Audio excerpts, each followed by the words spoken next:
Olá, amigos da periferia. Sejam bem-vindos ao canal Velho da Periferia e ao final do vídeo, considere a possibilidade de dar um like ou um dislike, se você gostar ou não gostar, né? Considere também a possibilidade de você se inscrever no canal, a gente ficaria muito satisfeito com isso. E vamos então ao assunto do dia.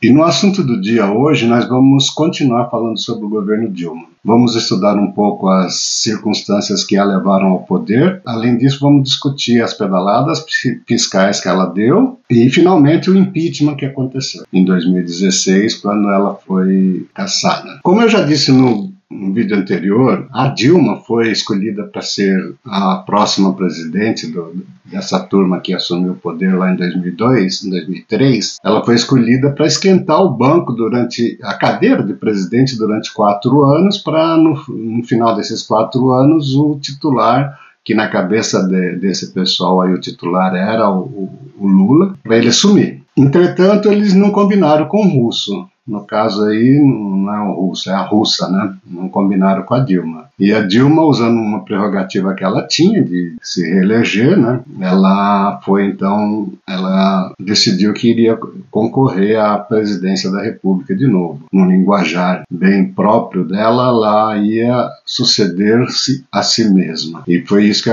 que acabou acontecendo. 2 fatores muito importantes levaram a Dilma a tomar essa decisão. O primeiro deles é o seguinte: eu imagino, né, eu tenho para mim que o CNTP, né, em condições normais de temperatura e pressão, a Dilma não iria cumprir esse acordo aí. Ela tinha a prerrogativa de se candidatar à reeleição e eu acho que em condições normais ela iria usar essa prerrogativa. O segundo fator era o seguinte, aqui parafraseando um pouco o Drummond de Andrade, no meio do caminho tinha uma lava-jato. A lava-jato, como todo mundo sabe, foi uma operação existente num determinado período do Brasil aí, e surgiu exatamente no governo Dilma, no primeiro mandato do governo Dilma. É meio difícil assim a gente explicar a Lava Jato em poucas palavras. A gente vai ter que um dia gravar um vídeo só para isso, né? Mas fazendo um resumo do resumo, a Lava Jato puniu pessoas que faziam parte do maior esquema de corrupção do mundo, que recebeu o nome de Petrolão. Recebeu esse nome de Petrolão por quê? Porque a corrupção, a maior parte da corrupção aconteceu dentro da Petrobras ou das suas coligadas, né? Ou fornecedores, inclusive, da Petrobras. E recebeu o nome de Operação Lava Jato por quê? Porque tudo deu início quando descobriu-se que tinha uma rede de lavanderia e postos de gasolina que estavam por trás, estavam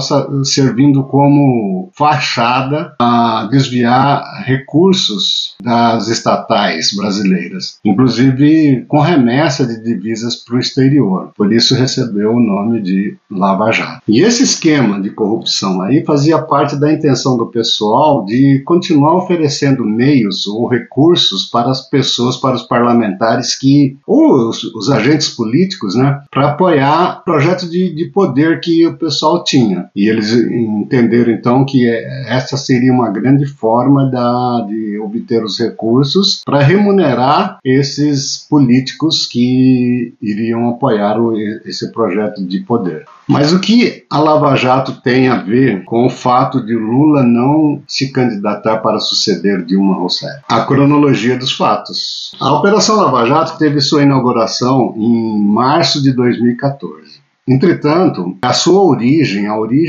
da Lava Jato mesmo aconteceu em 2008, em pleno governo Lula, com o escândalo do Banestado. O escândalo do Banestado foi uma operação que a Polícia Federal fez, que envolveu muita gente, tinha como base algumas figuras do Paraná, especialmente de Londrina, destacando ali lá de Londrina o deputado federal Janene. ele comandou um certo esquema lá no Banestado e chamou para comandar esse esquema aí um doleiro chamado Youssef. Esse Youssef aí, então, foi o cara que estava presente lá no Mensalão, depois estava presente no Banestado e estava presente no Petrolão também. Então, não bastasse a origem de tudo ter acontecido lá no primeiro mandato do Lula, a Lava Jato começou em 2014, em março de 2014, e em abril de 2014 já tinham várias dezenas de pessoas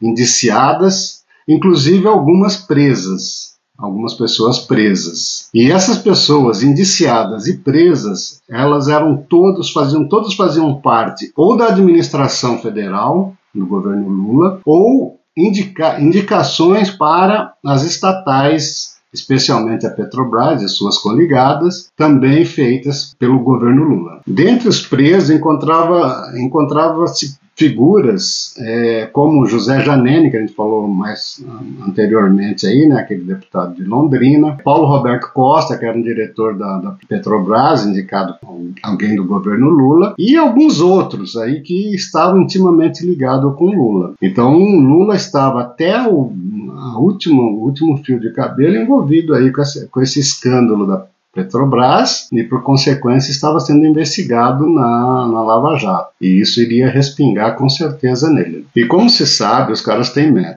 Perder aquela eleição não era opção para eles. Eles queriam continuar o projeto de poder que eles tinham. Diante disso, o que fazer? Ruim com a Dilma, pior sem o poder. Então eles encararam a Dilma, encararam aquilo que eles não queriam, né, que a Dilma se reelegesse, queriam que Lula fosse essa pessoa, né, mas eles encararam essa possibilidade e aceitaram. Então o que eles pensaram? Vamos aceitar a pedetista e continuar no poder. Foi assim que, pragmaticamente, eles definiram que a Dilma ia ser a candidata daquele grupo lá. Afinal de contas, método é método. Se fosse preciso jogar o companheiro Lula fora ao mar para continuar no poder, eles iriam fazer isso. Nesse contexto, então, a mãe do PAC, como o pessoal dizia lá, foi reeleita e iniciou o segundo mandato dela, né? Ocorre que ela continuou o trabalho que ela tinha começado no primeiro mandato, né? No primeiro tempo do jogo dela, a ideia era acabar com o governo, acabar com a economia brasileira, e não conseguiram. Então ela continuou. Depois da reeleição, ela continuou com esse trabalho aí, ela chegou com mais ânimo ainda para continuar nessa trilha aí, acabar com a economia do Brasil. Era esse aliás, é isso que a esquerda sempre pretendeu em qualquer lugar que assume, né? Acabar com a economia de mercado, acabar com tudo, implantar o dirigismo estatal, esse tipo de coisa. E era isso que estava na cabeça deles. Lembre-se que desde quando Guido Mantega entrou, a intenção era sempre essa: intervenção estatal o máximo que puder. Segundo o mundo político, a Dilma é uma pessoa intragável, arrogante, não respeita as pessoas que estão ao seu entorno, não aceita ideia nenhuma de assessores e nada, e até acaba maltratando pessoas que tentam ajudá-la, pessoas que estão lá ao seu entorno para ajudá-la. Alice a tudo isso, então, o fato de a economia do Brasil estar se deteriorando a pleno vapor. Estava acontecendo no Brasil o que a gente chama em economia de dirigismo estatal, que é quando o Estado tenta dar pitaco em tudo, tenta se intrometer em todas as atividades da economia, intervindo no mercado assim de forma brutal mesmo. Quem estuda o período Dilma de governo vai ver que o Brasil só não acabou mesmo porque o Brasil é maior do que a maioria das teorias heterodoxas que existem por aí. E é claro que essa política não deu certo. Não deu certo por quê? Porque não dá certo em lugar nenhum. A gente viu o fim que teve a União Soviética, A gente viu a China, por exemplo. A China ela continua sendo comunista, mas ela só deslanchou a hora que ela resolveu jogar as regras do mercado na questão econômica. Então ela continua lá um sistema político fechado, eu não gostaria de morar lá, mas economicamente ela arrumou um jeito lá de fazer um capitalismo estatal, né? Um capitalismo mais ou menos igual ao que o Lula quis fazer no primeiro governo dele lá. Escolhe uns campeões nacionais e investe nele, injeta dinheiro nisso aí. A China fez isso aí, aderiu ao mercado, né, ao capitalismo, mesmo que seja um capitalismo de Estado, mas aderiu ao capitalismo. Então esse dirigismo, essa intervenção estatal não funciona em lugar nenhum. Não funciona em lugar nenhum e não iria funcionar no Brasil. E com isso aí o que aconteceu? Aconteceu que o Brasil começou a despencar. O Brasil começou assim de fato a descer a ladeira.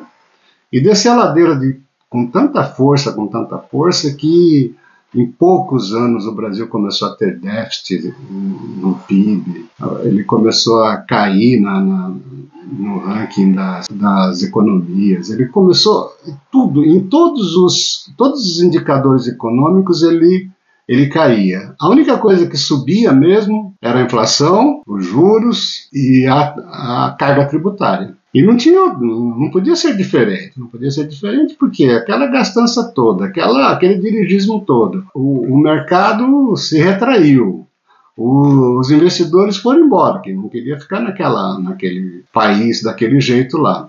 A inflação, para vocês terem uma ideia, no último ano, no ano anterior ao impeachment da Dilma, em 2015, a inflação chegou a 10,60 e pouco, quase 11%. Se a meta era 3%, chegou a 11%, foi uma desgraça para o Brasil, né? Foi um negócio impressionante a degringolada que o Brasil deu. E não era só isso, não. Era todos os índices bons caíam e os índices ruins subiam.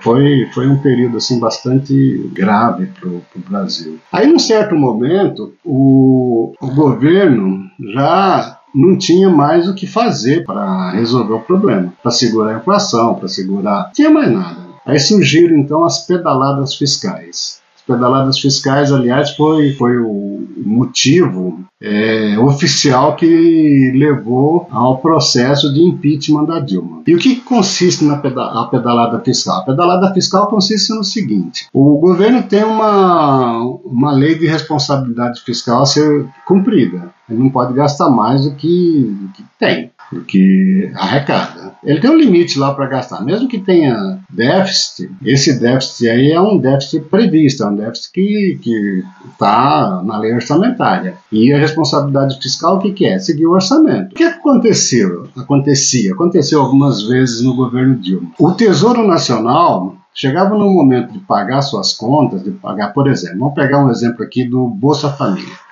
Chegava no momento de pagar o Bolsa Família, o Tesouro Nacional não tinha dinheiro, não tinha orçamento para mandar para os bancos os recursos suficientes para os bancos, para a rede bancária pagar o Bolsa Família. O que o Tesouro Nacional fazia? O Tesouro Nacional deixava de fazer esse repasse.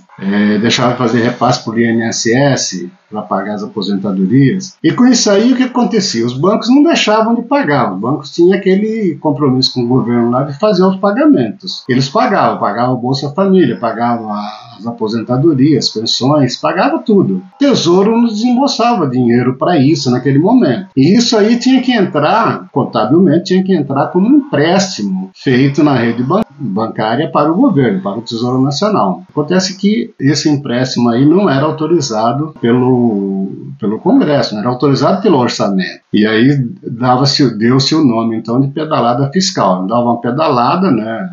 Enganava lá, deixava de repassar o dinheiro para o sistema bancário pagava o que tinha que pagar, e isso aí contabilizava como empréstimo, um empréstimo não autorizado tanto pelo Congresso quanto pelo orçamento, né? Afrontando assim mesmo para valer a lei de responsabilidade fiscal. E isso aí então o TCU descobriu, o TCU viu isso aí, apontou e Aí montou-se um processo de impeachment, e esse processo de impeachment foi para uma gaveta lá do presidente da Câmara. O presidente da Câmara, na época, era o Eduardo Cunha. E aí começou, então, uma queda de braços entre o governo, entre o executivo e o legislativo, entre praticamente a Dilma e o Eduardo Cunha.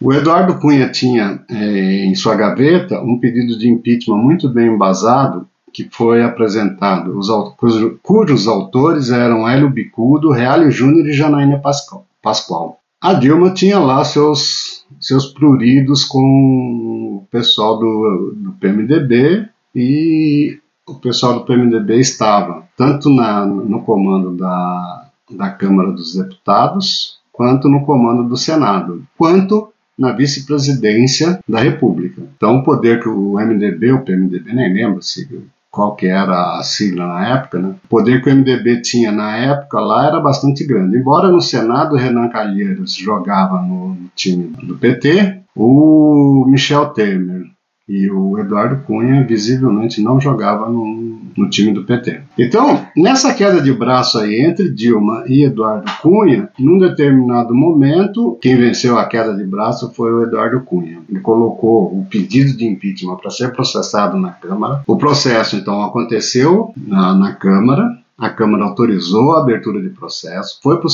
Senado concordou com a abertura com o processo foi para o plenário, a sessão que decide sobre a cassação ou não é presidida pelo presidente do STF, na época o Ricardo Lewandowski, e aí por, 60-22, 60-20, qualquer coisa assim, uma relação mais ou menos assim, a Dilma foi cassada e o plenário do Senado tomou aquela decisão com a aquiescência do STF, através do seu presidente, né, de que a Dilma seria cassada, mas não perderia o direito político, não perderia a possibilidade de disputar eleições depois da cassação. Ou seja, onde está escrito na Constituição, com a inabilitação de exercer cargos públicos, o Senado decidiu que deveria ser lido com a habilidade de exercer cargo público. Foi assim que aconteceu. E aí ela foi cassada, assumiu o Michel Temer para cumprir o restante do mandato, cumpriu até 2018 e entregou para o Bolsonaro. O governo Michel Temer será o assunto do próximo vídeo. Apesar de ser um governo tampão, merece bastante destaque, foi meio uma guinada assim no rumo que o Brasil estava seguindo. E a gente vai fazer no próximo vídeo, então, um resumo do governo Michel Temer. E, então a gente vai encerrar por aqui. Eu só peço para vocês, se vocês quiserem e puderem, curta esse vídeo e se inscreva no canal, faça um comentário aí embaixo, deixa um comentário aí para a gente saber se você gostou ou não gostou. Compartilhe esse vídeo com seus amigos, se você não gostou, compartilhe com os inimigos, e vamos tentar fazer desse canal aqui um canal da periferia bem ativo, que a gente está falando aqui da periferia do Brasil e a gente quer que todo mundo conheça como pensam os periféricos brasileiros. Então, direto da periferia do Brasil, até o próximo vídeo.